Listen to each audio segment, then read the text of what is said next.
चौथा अध्याय। दक्ष के द्वारा भगवान की स्तुति और भगवान का प्रादुर्भाव।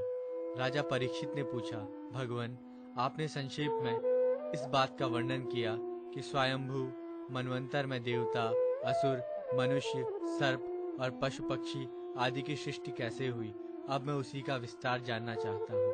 प्रकृति आदि कारणों के भी परम कारण भगवान अपनी जिस शक्ति से जिस प्रकार उसके बाद की सृष्टि करते हैं, उसे जानने की भी मेरी इच्छा है। सूत जी कहते हैं, शौनकादि ऋषियों, परम योगी व्यास नंदन श्री सुखदेव जी ने राजर्षि परीक्षित का ये सुंदर प्रश्न सुनकर उनका अभिवादन किया और इस प्रकार कहा।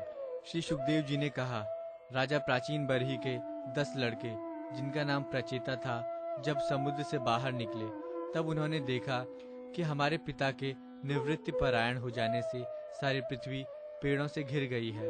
उन्हें वृक्षों पर बड़ा क्रोध आया। उनके तपोबल ने तो मानो क्रोध की आग में आहुति ही डाल दी। बस उन्होंने वृक्षों को जला डालने के लिए अपने मुख से वायु और अग्नि की सृष्टि की।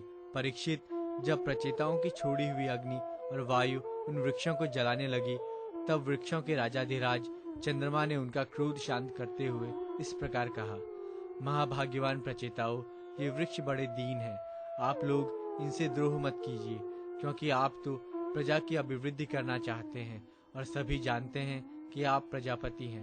महात्मा प्रचेताओं, प्रजापतियों के अधिपति अविनाशी भगवान श्रीहरि ने संपूर्ण वनस्पतियों और औषधियों को प्रजा के हितार्थ उनके खान पान के लिए बनाया है। संसार में पाखों से उड़ने वाले चर प्राणियों के भोजन, फल, पुष्पादि अचर पदार्थ हैं। पैर से चलने वालों के घास तृणादि बिना पैर वाले पदार्थ भोजन हैं। हाथ वालों के वृक्ष लता आदि बिना हाथ वाले और 2 पैर वाले मनुष्य आदि के लिए धान, गेहूं आदि अन्न भोजन है। 4 पैर वाले बैल, ऊंट आदि खेती प्रभृति के द्वारा अन्न की उत्पत्ति में सहायक हैं। निष्पाप प्रचेताओं, आपके पिता और देवादिदेव भगवान ने आप लोगों को ये आदेश दिया कि प्रजा की सृष्टि करो। ऐसी स्थिति में आप वृक्षों को जला डालें, ये कैसे उचित हो सकता है। आप लोग अपना क्रोध शांत करें और अपने पिता, पितामह, प्रपितामह आदि के द्वारा सेवित सत्पुरुषों के मार्ग का अनुसरण करें। जैसे माँ बाप बालकों की, पलके नेत्रों की, पति पत्नी की, गृहस्थ भिक्षुकों की और ज्ञानी अज्ञानियों की रक्षा करते हैं और उनका हित चाहते हैं, वैसे ही प्रजा की रक्षा और हित का उत्तरदायी राजा होता है। प्रचेताओं, समस्त प्राणियों के हृदय में सर्वशक्तिमान भगवान आत्मा के रूप में विराजमान है। इसलिए आप लोग सभी को भगवान का निवास स्थान समझें। यदि आप ऐसा करेंगे तो भगवान को प्रसन्न कर लेंगे। जो पुरुष हृदय के उबलते हुए भयंकर क्रोध को आत्मविचार के द्वारा शरीर में ही शांत कर लेता है, बाहर नहीं निकलने देता, वो काल क्रम से तीनों गुणों पर विजय प्राप्त कर लेता है। प्रचेताओं, इन दीनहीन वृक्षों को और न जलाइए। जो कुछ बच रहे हैं उनकी रक्षा कीजिए, इससे आपका भी कल्याण होगा। इस श्रेष्ठ कन्या का पालन इन वृक्षों ने ही किया है, इसे आप लोग पत्नी के रूप में स्वीकार कीजिए। परीक्षित, वनस्पतियों के राजा चंद्रमा ने प्रचेताओं को इस प्रकार समझा बुझाकर उन्हें प्रमलोचा अप्सरा की सुंदरी कन्या दे दी और वे वहां से चले गए। प्रचेताओं ने धर्मानुसार उसका पाणी ग्रहण किया। उन्हीं प्रचेताओं के द्वारा उस कन्या के गर्भ से प्राचेतस दक्ष की उत्पत्ति हुई। फिर दक्ष की प्रजा सृष्टि से तीनों लोग भर गए।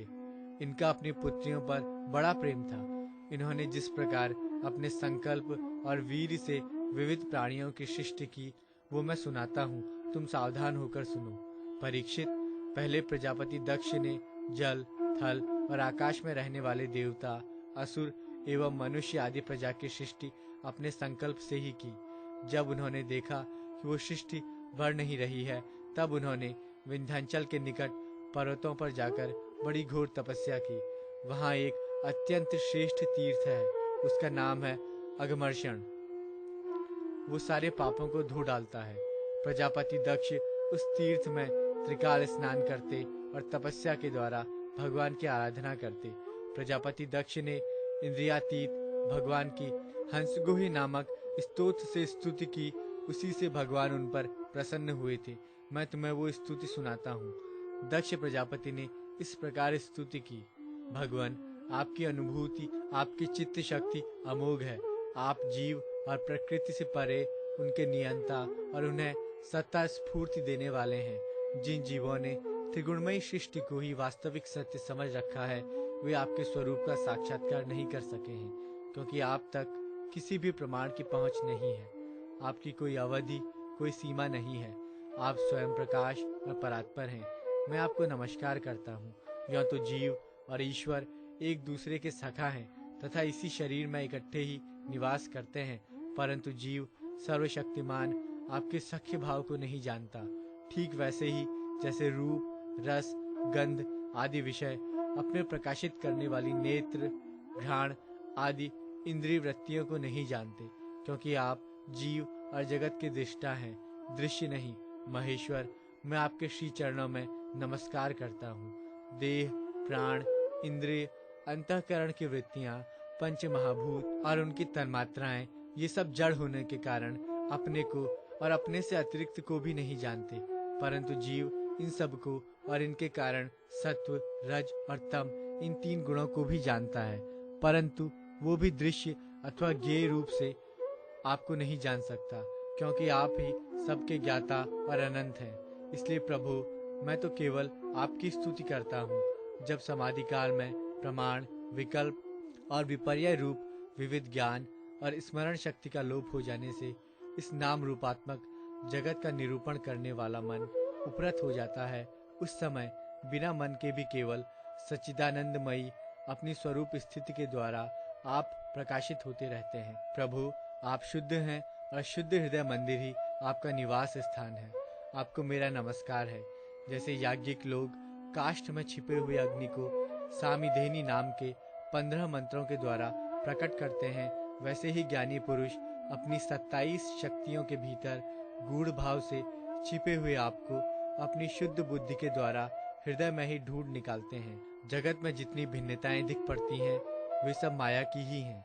माया का निषेध कर देने पर केवल परम सुख के साक्षात्कार स्वरूप आप ही अवशेष रहते हैं, परंतु जब विचार करने लगते हैं तब आपके स्वरूप में माया की उपलब्धि निर्वचन नहीं हो सकता। अर्थात माया भी आप ही हैं, अतः सारे नाम और सारे रूप आपके ही हैं। प्रभु, आप मुझ पर प्रसन्न होइए, मुझे आत्म प्रसाद से पूर्ण कर दीजिए। प्रभु, जो कुछ वाणी से कहा जाता है अथवा जो कुछ मन, बुद्धि और इंद्रियों से ग्रहण किया जाता है, वो आपका स्वरूप नहीं है, क्योंकि वो तो गुण रूप है और आप गुणों की उत्पत्ति और प्रलय के अधिष्ठान हैं। आप में केवल उनकी प्रतीति मात्र है। भगवान, आप में ही ये सारा जगत स्थित है, आपसे ही निकला है और आपने और किसी के सहारे नहीं, अपने आप से ही इसका निर्माण किया है। ये आपका ही है और आपके लिए ही है। इसके रूप में बनने वाले भी आप हैं और बनाने वाले भी आप ही हैं। बनने बनाने की विधि भी आप ही हैं, आप ही सबसे काम लेने वाले भी हैं। जब कार्य और कारण का भेद नहीं था, तब भी आप स्वयं सिद्ध स्वरूप से स्थित थे। इसी से आप सबके कारण भी हैं। सच्ची बात तो ये है कि आप जीव जगत के भेद और स्वगत भेद से सर्वथा रहित एक अद्वितीय हैं। आप स्वयं ब्रह्म हैं। आप मुझ पर प्रसन्न हो। प्रभु, आपकी ही शक्तियाँ वादी प्रतिवादियों के विवाद और संवाद का विषय होती हैं और उन्हें बार बार मोह में डाल दिया करती हैं। आप अनंत, अप्राकृत, कल्याण गुणगणों से युक्त एवं स्वयं अनंत हैं। मैं आपको नमस्कार करता हूँ।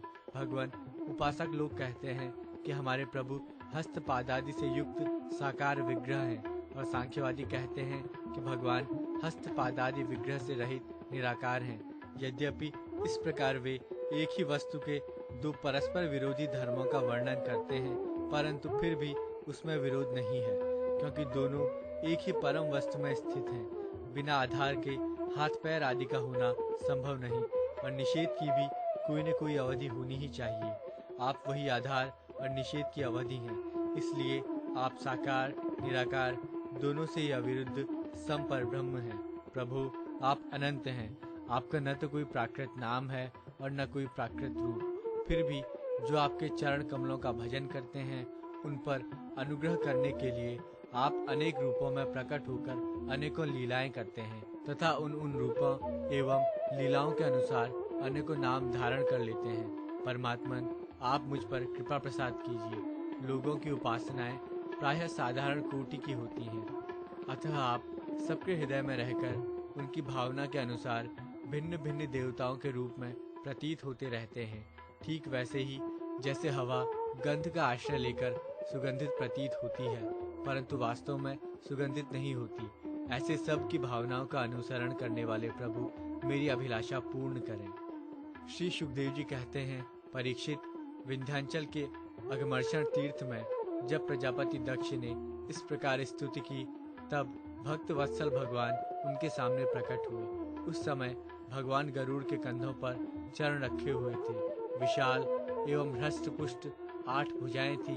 उनमें चक्र, शंख, तलवार, ढाल, बाण, धनुष, पाश और गदा धारण किए हुए थे। वर्षाकालीन मेघ के समान श्यामल शरीर पर पीतांबर फहरा रहा था। मुखमंडल प्रफुल्लित था। नेत्रों से प्रसाद की वर्षा हो रही थी। घुटनों तक वनमाला लटक रही थी।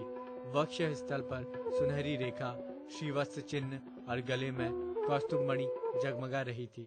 बहुमूल्य किरीट, कंगन, मकराकृत कुंडल, करधनी, अंगूठी, कड़े, नुपुर, बाजूबंद अपने अपने स्थान पर सुशोभित थे। त्रिभुवनपति भगवान ने त्रैलोक्य विमोहन रूप धारण कर रखा था। नारद, नंद, सुनंद आदि पार्षद उनके चारों ओर खड़े थे। इंद्र आदि देवेश्वर गण स्तुति कर रहे थे तथा सिद्ध, गंधर्व और चारण भगवान के गुणों का गान कर रहे थे। यह अत्यंत आश्चर्यमय और अलौकिक रूप देखकर दक्ष प्रजापति कुछ सहम गए। प्रजापति दक्ष ने आनंद से भरकर भगवान के चरणों में साष्टांग प्रणाम किया। जैसे झरनों के जल से नदियां भर जाती हैं, वैसे ही परमानंद के उद्रेक से उनकी एक एक इंद्रिय भर गई और आनंद परवश हो जाने के कारण वे कुछ भी बोल न सके। परीक्षित, प्रजापति दक्ष अत्यंत नम्रता से झुककर भगवान के सामने खड़े हो गए। भगवान सबके हृदय की बात जानते ही हैं। उन्होंने दक्ष प्रजापति की भक्ति और प्रजावृद्धि की कामना देखकर उनसे यूं कहा। श्री भगवान ने कहा, परम भाग्यवान दक्ष, अब तुम्हारी तपस्या सिद्ध हो गई, क्योंकि मुझ पर श्रद्धा करने से तुम्हारे हृदय में मेरे प्रति परम प्रेम भाव का उदय हो गया है। प्रजापति, तुमने इस विश्व की वृद्धि के लिए तपस्या की है, इसलिए मैं तुम पर प्रसन्न हूँ, क्योंकि ये मेरी ही इच्छा है कि जगत के समस्त प्राणी अभिवृद्ध और समृद्ध हों। ब्रह्मा, शंकर, तुम्हारे जैसे प्रजापति, स्वयंभू आदि मनु तथा इंद्रादि देवेश्वर, ये सब मेरी विभूतियां हैं और सभी प्राणियों की अभिवृद्धि करने वाले हैं। ब्राह्मण, तपस्या मेरा हृदय है, विद्या शरीर है, कर्म आकृति है, यज्ञ अंग है, धर्म मन है और देवता प्राण है। जब ये सृष्टि नहीं थी तब केवल मैं ही था, और वो भी निष्क्रिय रूप में। बाहर भीतर कहीं भी और कुछ न था, न तो कोई दृष्टा था और न ही दृश्य। मैं केवल ज्ञान स्वरूप और अव्यक्त था। ऐसा समझ लो मानो सब ओर सुषुप्ति ही सुषुप्ति छा रही हो। प्रिय दक्ष, मैं अनंत गुणों का आधार एवं स्वयं अनंत हूँ। जब गुणमयी माया के शोभ से ये ब्रह्मांड शरीर प्रकट हुआ, तब इसमें अयोनिज आदि पुरुष ब्रह्मा उत्पन्न हुए। जब मैंने उनमें शक्ति और चेतना का संचार किया, तब देव शिरोमणि ब्रह्मा सृष्टि करने के लिए उद्यत हुए, परंतु उन्होंने अपने को सृष्टि कार्य में असमर्थ सा पाया। उस समय मैंने उन्हें आज्ञा दी कि तप करो। तब उन्होंने घोर तपस्या की और उस तपस्या के प्रभाव से पहले पहल तुम 9 प्रजापतियों की सृष्टि की। प्रिय दक्ष, देखो, ये पंचजन प्रजापति की कन्या असिंकी है। इसे तुम अपनी पत्नी के रूप में ग्रहण करो। अब तुम गृहस्थोचित स्त्री सहवास रूप धर्म को स्वीकार करो। यह असिंकी भी उसी धर्म को स्वीकार करेगी। तब तुम इसके द्वारा बहुत सी प्रजा उत्पन्न कर सकोगे। प्रजापति, अब तक तुम मानसी सृष्टि होती थी, परंतु अब तुम्हारे बाद सारी प्रजा मेरी माया से स्त्री पुरुष के संयोग से ही उत्पन्न होगी तथा मेरी सेवा में तत्पर रहेगी। श्री सुखदेव जी कहते हैं, विश्व के जीवनदाता भगवान श्रीहरि ये कहकर दक्ष के सामने ही इस प्रकार अंतर्धान हो गए, जैसे स्वप्न में देखी हुई वस्तु स्वप्न टूटते ही लुप्त हो जाती है।